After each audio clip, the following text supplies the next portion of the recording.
me ask you, I mean, obviously, this thing's going, you're doing what you're doing. At what point did things turn for you? At what point did things turn with you and Tony?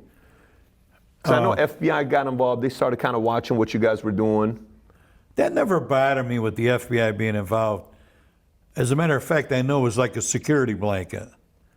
You know, who's going to hit us? Who's going to kill us with these cops watching us all day long?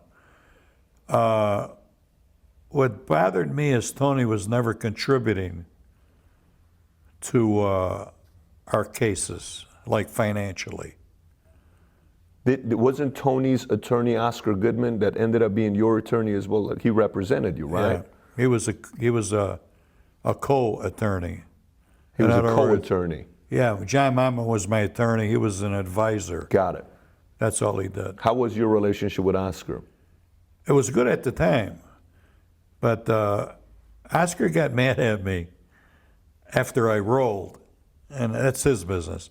But I made a statement. He used to wear a Rolex watch, and it was a knockoff. It was a phony. So one day, when I was going to court, I didn't have a tie.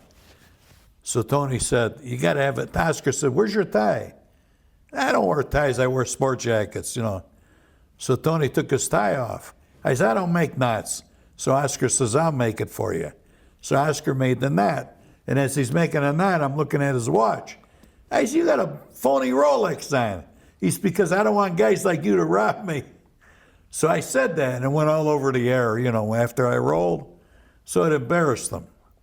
So then he says, "The guy don't even know how to make a knot on his tie." Who cares? And what is this in the 70s? Is this 70s, 80s, same era? It was in the 70s. It was in the 70s. The 80s, the early 80s. Have you guys reconnected at all since then? Oscar? Not at all.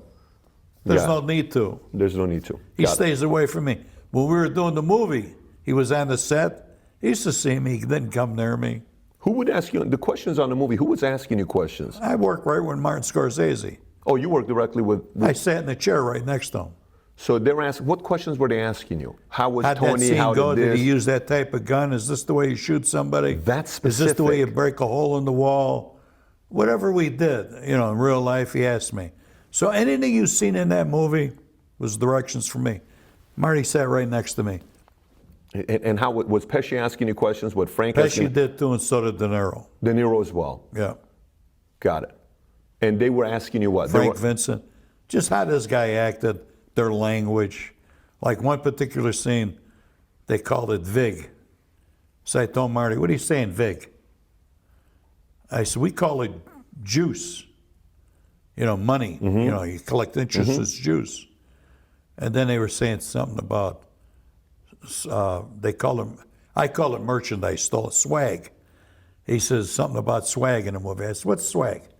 He says, "Stolen stuff, stolen property." I said, "We call it merch, short for merchandise." Right.